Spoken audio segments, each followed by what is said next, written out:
یہ کیا ہوا تھا؟ آپ کو گرے تھے؟ آپ گرے تھے، کیا ہوا تھا؟ میرے پٹھے جواب دے دی. تو کیا کہا ڈاکٹر نے؟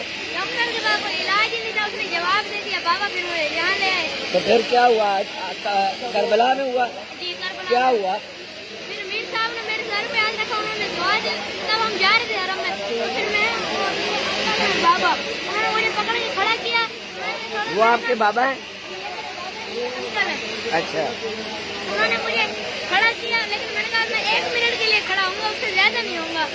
مجھے انہوں نے کھڑا کیا، تھوڑی دیر کھڑا ہوا، پھر میں بیٹھ گیا. پھر انہوں نے کہا کہ مولا غازی کے روزے کی طرف دیکھ کے نا، اندر جو تھا اس کی طرف دیکھ کے کہنا مولا مجھے طاقت دو، مولا مجھے طاقت. میں نے یہ 6-7 دفعہ کہا ہوگا. 6-7 دفعہ سے پہلے ہی میں چلنے لگ گیا، تھوڑا چلتا گیا. مولا کے حرم میں صحیح گیا، بالکل صحیح ہو گیا. اللہم صلی علی محمد و آل محمد.